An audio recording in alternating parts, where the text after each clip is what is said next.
Hi, welcome to SMC capital. நான் மாணிக்கம் Kubendran. Friday 28 பிப்ரவரி 2025 free market அனலைசஸை நாம் இப்போது பார்க்க போகிறோம். ஒரு ஸ்க்ரீனில் பார்த்தோம்னா நமக்கு குளோபல் மார்க்கெட்ஸ் மொத்த மார்க்கெட்ஸோடைய டேட்டாஸை நாம் பார்க்குறோம். அதில் முதலாவதாக யூஎஸ் மார்க்கெட்டை. நேற்று யூஎஸ் மார்க்கெட் வந்து பார்த்திங்கன்னா சிப் மேக்கிங் கம்பெனியால் மிகப்பெரிய ஃபாலை சந்திச்சிருக்கு. லைக் டவ் ஜோன்ஸ் வந்து பார்த்திங்கன்னா அதுவும் கிட்டத்தட்ட வந்து பார்த்திங்கன்னா ஒரு 1% மேலே மொத்தமாக உள்ள ஃபியூச்சர்ஸ் மார்க்கெட் எல்லாமே வந்து ஃபால் ஆகிருக்கு.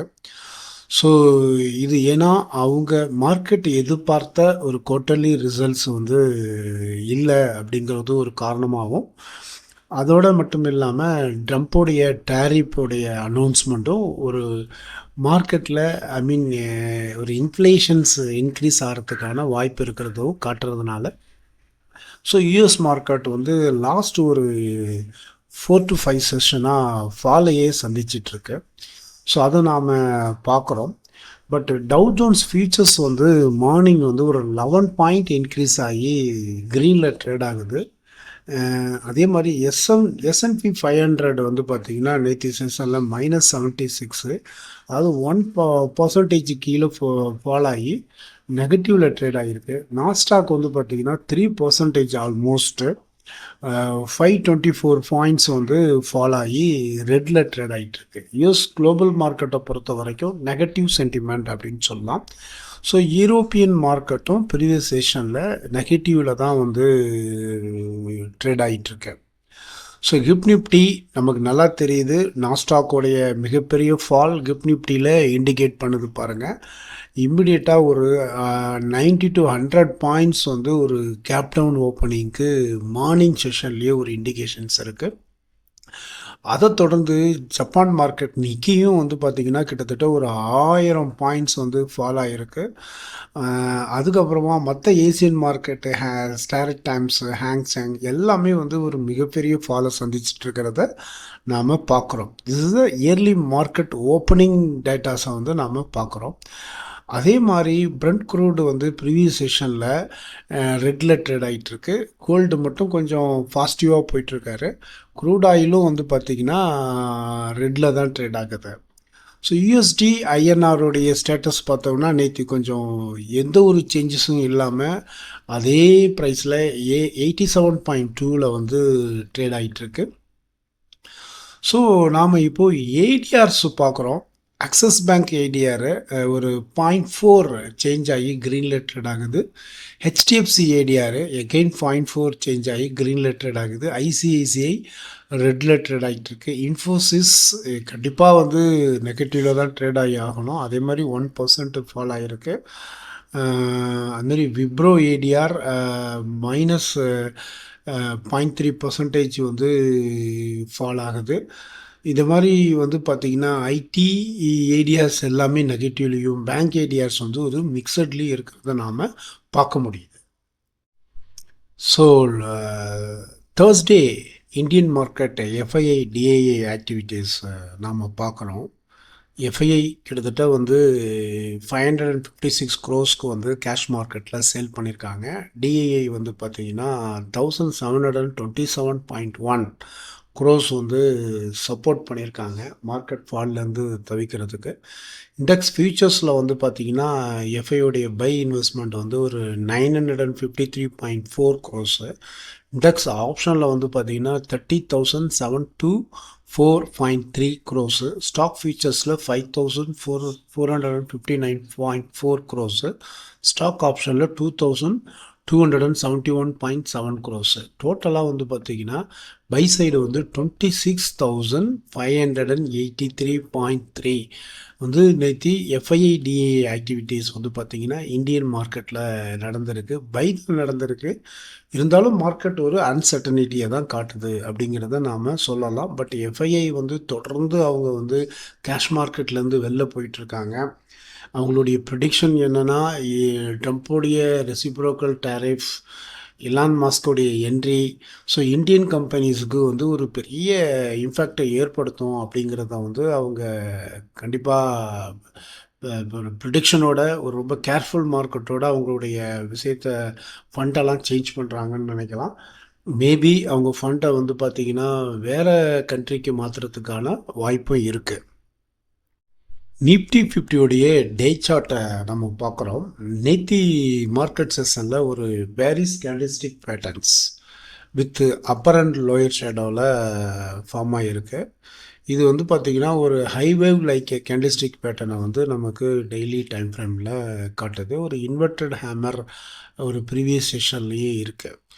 அதே மாதிரி ஆர்எஸ்ஐ வந்து பார்த்திங்கன்னா ஓவர் சோல்டு ஜோனில் தான் இண்டிகேட் பண்ணுது 30 to 29 பாயிண்ட்ஸு. அதே மாதிரி வந்து பார்த்திங்கன்னா ஆல் கீ மூவிங் ஆவரேஜுக்கு கீழே தான் வந்து ட்ரேட் ஆகிட்டுருக்கு. ஸோ டெக்னிக்கலி நிஃப்டி 50 வந்து பார்த்திங்கன்னா ஒரு பேரிஷ் சென்டிமெண்ட்டை தான் வந்து இண்டிகேட் பண்ணுது.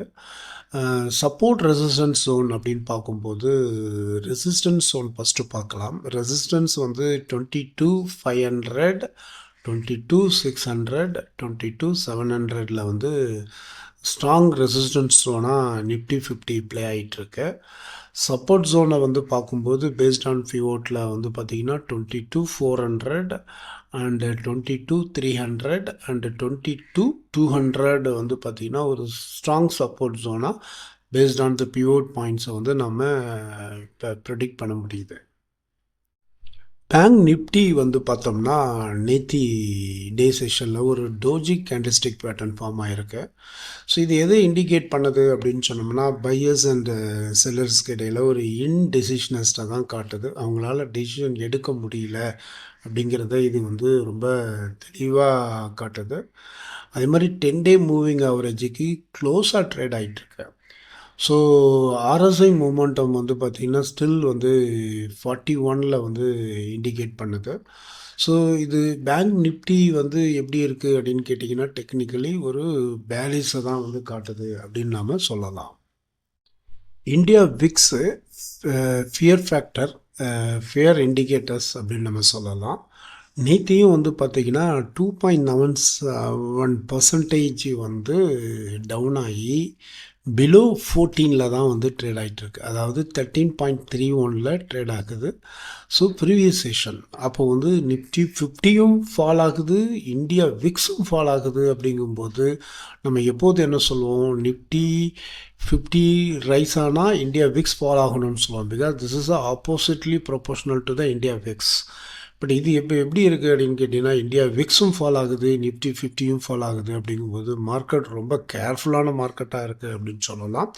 ஸோ இது ஒரு அன்சர்டனிட்டியை தான் காட்டுது. Further fall of India VIX வந்து பார்த்திங்கன்னா நமக்கு வந்து ஒரு பெரிய ஒரு கிராஷுக்கான ஒரு பேஸ் பாயிண்ட்டாக இருக்குமோ அப்படிங்கிறது என்னுடைய பாயிண்ட் ஆஃப் வியூவில் பார்க்குறேன். ட்ரான்ஸ்ரைல் லைட்டிங் ஸ்டாக் டு வாட்ச் செக்மெண்ட்டில் ட்ரான்ஸ்ரைல் லைட்டிங் பார்க்குறோம். அவங்களுக்கு வந்து நியூ ஆர்டர்ஸ் ஒரு 7,400 crores வந்து கிடச்சிருக்கு. அதே மாதிரி டாடா பவருக்கு வந்து பார்த்திங்கன்னா ஒரு புது ஆர்டர் வந்து 632 crores வந்து கிடச்சிருக்கு. இதெல்லாம் நீங்கள் ஸ்டாக் வாட்ச் லிஸ்ட்டில் வைக்கலாம். அதே மாதிரி பிஎன்சி இன்ஃப்ராடெக்கு ஒரு 864 crores சப்சிடரி ப்ராஜெக்டை உத்தரப்பிரதேசத்தில் கம்ப்ளீட் பண்ணியிருக்காங்க. கம்ப்ளீஷன் போனஸாக ஒரு 14.2 crores வந்து அவங்களுக்கு நேஷ்னல் அத்தாரிட்டிலேருந்து கிடைக்குது. எல்ஐசி வந்து டிமாண்ட் நோட்டீஸ் வந்து ஜிஎஸ்டிக்கு ரிசீவ் பண்ணியிருக்காங்க, கிட்டத்தட்ட 480 crores. அதையும் நீங்கள் வந்து ஒரு உங்களுடைய ஸ்டாக் வாட்ச் லிஸ்ட்டில் வைக்கலாம். ரயில் விகாஸ் நிகம் அவங்களுக்கு வந்து பார்த்திங்கன்னா கிட்டத்தட்ட ஒரு குட்ஸ் அண்ட் கேரிஸில் வந்து ஒரு ப்ராஜெக்ட் வேல்யூ 130 crores வந்து அவங்களுக்கு கிடச்சிருக்கு. அடிஷ்னல் கோல் இந்தியா வந்து அடிஷ்னல் ரெவன்யூவாக 3,872 crores வந்து எக்ஸ்பெக்ட் பண்ணிகிட்ருக்காங்க அவங்களுடைய ஆக்டிவிட்டீஸ் மூலிமா. ஸோ இந்த மாதிரி வந்து இந்த நம்மளுடைய ட்ரான்சில் லைட்டிங், டாடா பவர், பிஎன்சி இன்ஃப்ராடெக், எல்ஐசி, ரயில் விகாஸ் நிகம், கோல் இந்தியா இவங்களெல்லாம் நீங்கள் இன்றைக்கி ஸ்டாக் வாட்ச் லிஸ்ட்டில் இவங்கள மானிட்டர் பண்ணலாம். கன்க்ளூஷன்ஸ். இன்னைக்கு மார்க்கெட் எப்படி இருக்க போகுது as per my point of view அப்படின்னு பார்க்கும்போது, குளோபல் மார்க்கெட் யூஎஸ் மார்க்கெட் வந்து கம்ப்ளீட்லி நெகட்டிவ், பெரிய ஃபால் அப்படின்னு சொல்லலாம் previous session due to IT sectors and tariff and inflations and Fed Reserve meeting it's due today. இதெல்லாம் பார்த்து ஒரு ஒரு டெம்ப்டாக தான் யூஎஸ் மார்க்கெட் இருக்குது. யூரோப்பியன் மார்க்கெட்டும் வந்து ஒரு பெரிய ஃபாலை பார்த்துருக்கு. ஏசியன் மார்க்கெட் வந்து பார்த்திங்கன்னா ரெட்டில் தான் ட்ரேட் ஆகுது ஆஸ் மார்னிங் ஓப்பனிங். அதே மாதிரி கிஃப்ட் நிஃப்டி வந்து கிட்டத்தட்ட ஒரு 110 பாயிண்ட்ஸ் வந்து ஒரு கேப் டவுன் ஓப்பனிங்க்கு பாசிபிலிட்டிஸ் இருக்குது. க்ரூட் ஆயில் பிரிண்ட்டு நெகட்டிவில் ட்ரேட் ஆகுது. அதே மாதிரி யூஎஸ்டி ஐஎன்ஆர் எந்த சேஞ்சஸும் இல்லை. ஏடியாஸ் எல்லாமே ஒரு மிக்ஸ்டு கன்ஃபியூஸ்டான ஸ்டேட்மெண்ட்டை தான் கொடுக்குறாங்க. ப்ளஸ் வந்து பெருசாக எந்த ஒரு Q3 ரிசல்ட்ஸ் அனௌன்ஸ்மெண்ட்டும் இன்றைக்கி இல்லை. But as per technically Nifty 50யும் பேங்க் நிஃப்டியும் வந்து பார்த்திங்கன்னா ஒரு பேர் மூமெண்ட்டை தான் காட்டுது.